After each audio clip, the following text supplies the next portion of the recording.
Hello everyone, this is Alien Reddit Stories, where I tell alien stories off of Reddit. Story number 1. I guess I'll tell. I've had experiences with odd things my whole life. When I was 6 years old, I woke to the sound of a basset hound barking outside my window. It was clear summer night. Must have been 2 a.m. My brother, who is 5 years old to the day older than me, was in the top bunk. He didn't hear the dog. I stood in the nightstand, I think he meant on the nightstand, and looked at this dog. It was so weird. I've always had a kinship with animals. Strays would just come up to me, trust me. This was different though. No one on my street had a dog like this one. I lived in a rural street with an empty orchard on the right side of the road. This dog was right outside and below my window, as if waiting for me, calling me. It was such a bright night. I could see him clearly. I tried to wake my brother. Nothing. He always woke up if I bothered him. Not this time. The dog barked more, whimpered and whined. It seemed urgent. I was worried for him. I remember thinking, I'll just go outside to see what he wanted, or give him some scraps or something. He seemed nice. So I walked to the front door and opened it. I walked around the porch to where the dog was. There was a child there, no dog. There was no sound, no wind, no chill in the air, just a silhouette. I awoke to my mom frantically shaking me awake in the backyard. It was morning. My whole family was there. I was in the garden among the corn we had grown. No idea how I got there, but I'm told my feet were clean, which really upset my mom since my backyard was muddy. Ever since, I've been plagued by random similar events and lost time. My son was born with an abnormal heart rate no one before or since has had. No one can explain how the defect happened. My ex-wife and I both lost time together in 1996. I was playing Tekken, and she was reading the paper, planning to garage sale the next day. It was 12 a.m. My wife looked at me, the clock, and then said, "It's 12:15, time for bed." I looked at the clock, verified the time, finished the fight. A few seconds later, turned the system off and stood up. She began folding the paper, and I walked into the kitchen from the living room to get water. The clock on the wall in the kitchen said 2:45. I couldn't believe it. I looked back into the living room, and that clock also read 2:45. I said, "Honey, look at the clock." We panicked, checked our son, and all the other clocks. Over 2 hours gone, just like that. My wife and I were shook up, but suddenly extremely tired. We went to bed. The next day, as we drove to visit family, we talked about the experience, and I suddenly remembered an alien standing over me, his eye right in front of me.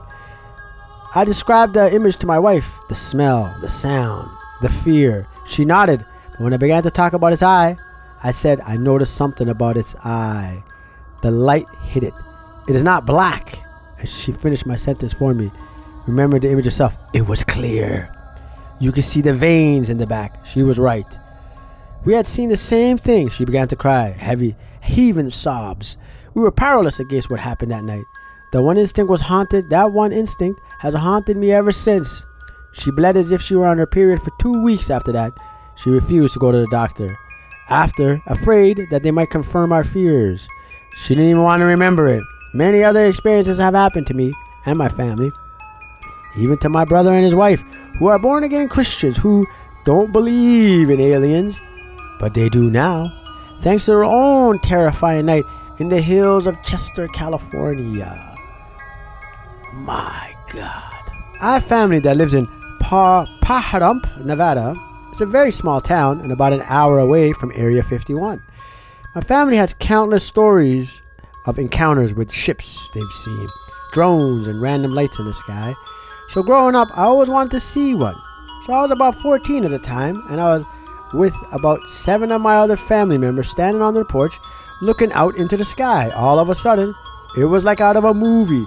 This enormous aircraft showed up out of nowhere and was just hovering over all of these houses a couple miles down the road. I could only see the lights around it, going around it, lighting it up, then fading, like that game in the arcade with the revolving light. Anyway, it was moving so slow and just slowly moving towards the nearby mountain. It finally got to the top of the mountain and just hovered there and stayed there for the rest of the night until we went to bed. It was one of the craziest experiences of my life and hard to get others to believe, but I saw it 100% and will never forget. Alright, I will admit that I have seen a UFO. Now I want to clarify before I continue. I do not believe that I saw an alien craft or anything. I only believe that I saw something that I could not identify. It was about 3 in the morning, and for some reason, I was restless and decided to go into the backyard for some fresh air. I stepped out into the cool night air, looked up in the sky, and saw what I first thought was a satellite.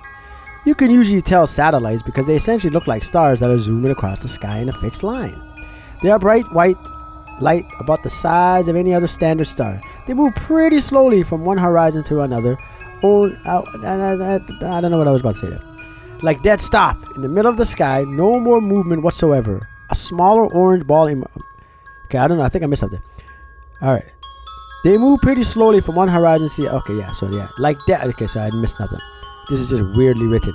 Like dead stop in the middle of the sky, no more movement whatsoever. A smaller orange ball emerged from the first point of light and moved away in quick jolting motion that came to a complete stop. Then it took off in another direction pretty quick. The original white star, I think that's the satellite type of thing he was mentioning earlier, but this was such a jumbled writing. The original white star-like thing started moving away along on a quicker and then it had been before in another direction. Okay, so you have two moving objects. It was moving a smaller blue light. As it was moving, a smaller blue light emerged from it and took off in a curved path away from the first one, much faster and curving away as it flew. Okay, so now there's three objects. I ran back into the house and woke up my cousin and convinced him to come outside with me, but by the time we went outside, we could only see that the orange and white one, the blue one was gone. The orange one was further away and disappeared quickly over the horizon.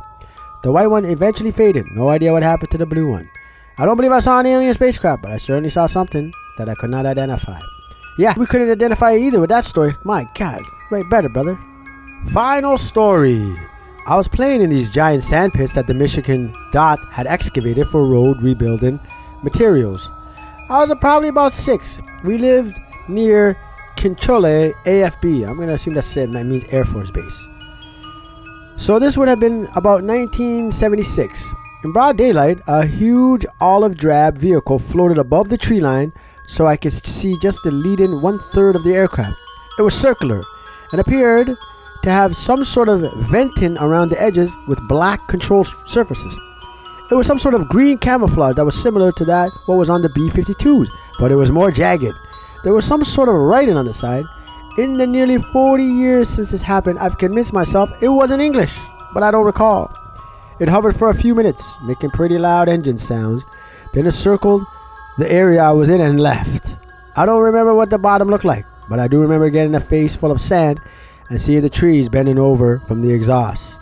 I asked my dad, who was an offensive avionics tech at KFAB, about years later, and he laughed it off. Yeah, that sounds about right. He's not gonna, even if he knew what it was, he's not gonna admit it. And if he doesn't know what it was, how can he admit it? That will be our last story for today, and so that takes us to the end of the line here at Alien Reddit Stories. I will say this: that first story was absolutely majestic. Everything about it. The 2 weeks of premenstrual cycle, as if she's Scully and she's about to give birth to a human alien hybrid full of human alien DNA. The clear eyes with only capillaries staring back at you. My goodness. Just picture, you think of like a really old man, you get like real close and they got like cataracts and their eyes are just milky white, you know what I mean? And then imagine just in there, just pure, thick, red-blooded capillaries staring back at you. Now imagine this on a creature that's small-headed and translucent. I don't recall if it was translucent, but I'm going to imagine it's translucent. An alien looking in your face, and all you see is red blood vessels throbbing. Ew. Also, oh my God, how did he just stand there? And the wife and the poor woman. Oh my God, take your wife to the doctor, sir. I don't care what the hell I'm afraid of. I'm taking my girl to a doctor. Are you crazy? I'm not gonna be out there just be like, well, don't even worry about it. You're probably assaulted by an alien. If it works out, it works out. No, sir. Sir, you're a man. That's your wife. Protect your wife. You. I don't even want to say it. Okay, I understand you're afraid, and her body and her choice and all that. But I'm telling you right now, I would never touch my wife again unless I got that examined. I'll say, listen, ma'am, I love you. I chose you. I married you. All right. You're my wife. I chose you. I loved you. I married you. Okay, I'm with it. But I draw the line here. Okay, you're going to a doctor and you're getting examined. Okay, I don't know if you have alien STDs by this point. All right, alien STDs, if you will. or if you have a young human-alien hybrid growing in you, huh? I'm not raising little Zarg from the planet Bark, all right? It's not happening. I'm not doing it, all right? First of all, what if he's a cannibal? What if he's a spider-type insect and he eats you? Then I'm going to be on the dinner plate. Why would I raise my own overthrower, all right? I'm not going to raise my own destroyer. Are you insane? Listen, man, woman, I love you, all right? But there's 4 billion other women on earth, all right? I'll love somebody else, all right? This is the red line. I'm drawing the line here, all right? And I'm drawing the line with you guys too, all right? If you don't subscribe to this channel, I'm gonna go to other people, all right? I'm gonna go to Discord, or I'm gonna go. What else is out there? Rumble, yeah, I heard about Rumble, and I'm gonna stop coming to you YouTube, all right? Because you guys are not playing ball here, all right? I'm gonna need you. Go ahead and press that subscribe button. It costs nothing. Do it. It will liberate you. And I'll see you next time in Alien Reddit Stories. Love ya.